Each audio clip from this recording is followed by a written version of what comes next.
जय श्री कृष्ण। क्या केवल हवन यज्ञ ही मनुष्य को पवित्र बनाता है? भगवान श्री कृष्ण गीता के श्लोक में बताते हैं कि जीवन की हर साधना यज्ञ बन सकती है, जो मनुष्य के पाप और अशुद्धियों को नष्ट कर देती है। आइए देखते हैं श्रीमद् भगवद गीता अध्याय 4 श्लोक 30 में भगवान क्या कहते हैं। अपरे नियताहाराः प्राणान् प्राणेषु जुह्वति सर्वे अपि एते यज्ञविदो यज्ञक्षपितकल्मषाः। अर्थ है, दूसरे नियमित आहार करने वाले योगी प्राणों को प्राणों में ही हवन करते हैं। ये सभी यज्ञों को जानने वाले और यज्ञों द्वारा पापों को नष्ट कर चुके हैं। नियत आहार का अर्थ है योगी अपने भोजन और इंद्रिय भोग को नियंत्रित करता है। संयमित जीवन की साधना का आधार है। यदि मनुष्य का आहार और इंद्रिय भोग नियंत्रित नहीं होता तो वह नियत आहारा नहीं हो सकता, अर्थात वह योग की दिशा में आगे नहीं बढ़ सकता, क्योंकि संयमित जीवन ही साधना का आधार है। आध्यात्मिक उन्नति के लिए पहले जीवन शैली में अनुशासन जरूरी है। यहाँ 2 बातें अत्यंत महत्वपूर्ण हैं।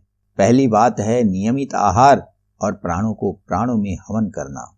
नियमित आहार ही मनुष्य का सबसे बड़ा मित्र है। यदि मनुष्य को अपने आहार पर नियंत्रण नहीं होगा, मनुष्य को अपने भोगों पर नियंत्रण नहीं होगा, तो वह कभी भी आध्यात्मिक प्रगति की दिशा में उन्नति नहीं कर पाएगा, क्योंकि आहार और भोग ये दोनों ही मनुष्य को नीचे की तरफ ले जाते हैं। इसलिए भगवान ने इस बात को स्पष्ट रूप से यहाँ बताया है कि मनुष्य को अपने आहार अर्थात भोगों के उपभोग पर भी नियंत्रण करना चाहिए, और यदि वह ऐसा करता है तो वह यज्ञ के रूप में परिवर्तित हो जाएगा, जिससे उसका मन शांत और स्थिर हो जाएगा, और मन के शांत और स्थिर होने से ही वह आत्म कल्याण के मार्ग पर आगे बढ़ सकेगा।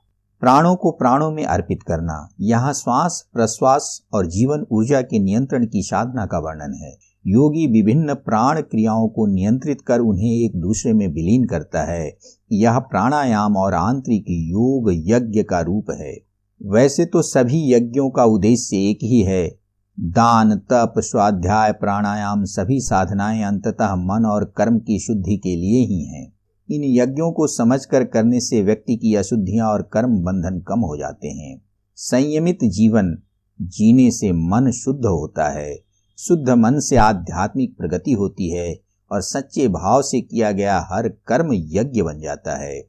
भगवान यहाँ बाहरी कर्म कांड से अधिक आंतरिक परिवर्तन पर जोर देते हैं। उदाहरण यदि हम देखें तो जैसे नियमित व्यायाम शरीर को शुद्ध और मजबूत करता है, वैसे ही संयमित आहार, नियंत्रित श्वास, सद्कर्म मन और आत्मा को शुद्ध करते हैं। निष्कर्ष रूप में गीता हमें यह सिखाती है कि संयमित जीवन, प्राणों का नियंत्रण और निस्वार्थ भाव से किया गया हर कर्म एक यज्ञ है, जो मनुष्य के पापों को मिटाकर उसे परम शांति और आध्यात्मिक उन्नति की ओर ले जाता है।